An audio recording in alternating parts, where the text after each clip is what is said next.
Valg i USA. I USA har man kongressen. Kongressen indeholder senatet og repræsentanternes hus. Senatet har 100 pladser. Disse 100 pladser bliver skiftet ud hvert andet år med 1/3.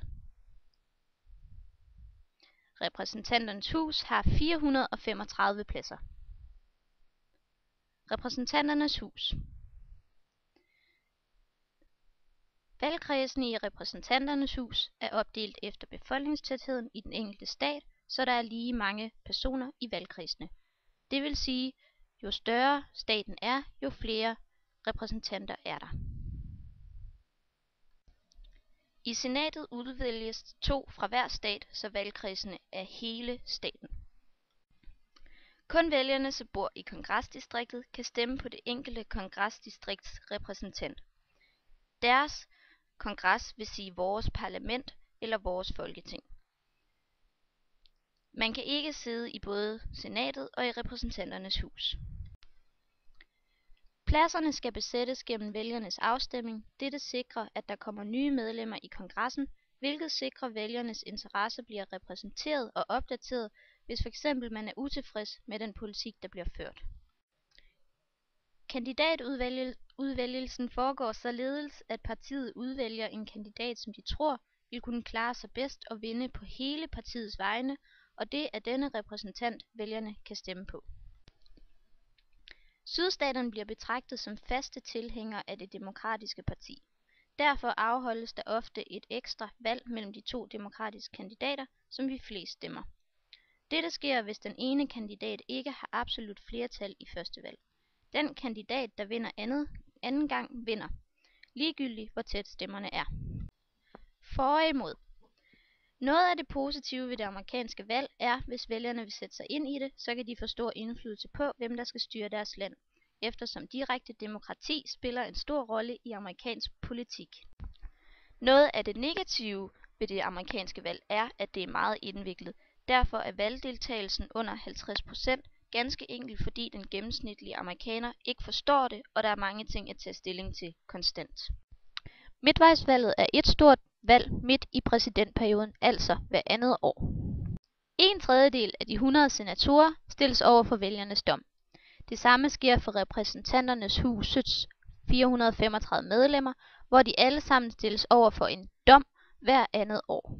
Valget afholdes hovedsageligt for, at vælgerne kan vise deres tilfredshed eller utilfredshed med præsidentens politik, og på denne måde ændre præsidentens muligheder for at få sin politik igennem, i det der kan skabes et flertal i kongressen for eller imod ham. For eksempel har vi i dag en republikansk præsident, men efter midtvejsvalget blev der et demokratisk flertal i kongressen, altså et flertal imod George Bush. Vælgerne stemmer i hver sin stat direkte på dem, som de ønsker ind i kongressen. De nye medlemmer af kongressen kan både være guvernører, men også lokale folk, som for eksempel farmere. Men der kan dog kun sidde 2 fra hver stat i senatet. Antallet af medlemmerne i repræsentanternes hus afhænger af den enkelte stats befolkningstal. For eksempel er Californien den stat med flest medlemmer. For og imod. Noget positivt ved midtvejsvalget kan være, at præsidenten har mulighed for at få et indblik i vælgernes tilfredshed med hans politik. Noget, som kan være en ulempe, er, at valgdeltagelsen er ikke nær så stor som til repræsentantvalget. Kun 35% af vælgerne deltager i valget om landets repræsentanter i kongressen. Både for og imod.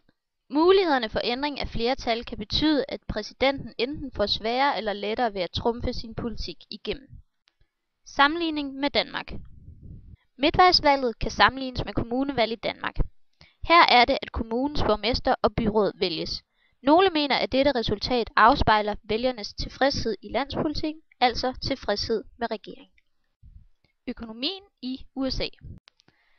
Reglerne er anderledes for kandidaterne til kongresvalget end for kandidaterne til præsidentposten angående økonomiske forhold.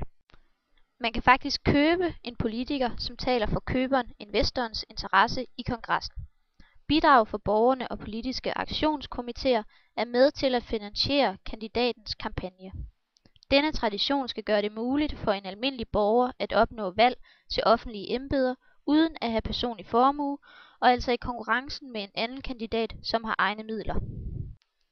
For og imod. En positiv ting er, at en almindelig person ved hjælp fra bidragsyder kan komme til magten, i stedet for at man skal have en personlig formue for at blive valgt. Imod. Ved at modtage store bidrag fra private investorer, kan der komme løfter og skjulte aftaler, og man kan frygte, at de få og rige kan få meget større magt og indflydelse end den store mellemklasse. Sammenligning med Danmark. I Danmark er der flere begrænsninger for, hvor store beløb private investorer må bidrage med. De fleste penge til valgkampagnerne kommer fra skattekassen, da valgkampagnerne er en del af finanslove. Derefter bliver pengene fordelt rundt til de forskellige partikasser. Pengene uddeles efter, hvor mange medlemmer og mandater partierne har. De enkelte partier skal så uddele pengene til de enkelte politikere. I USA er der ikke begrænsning for, hvor store beløb man må modtage fra almindelige borgere, investorer, til sin valgkampagne. Man må også selv bruge sin formue, hvis man har en.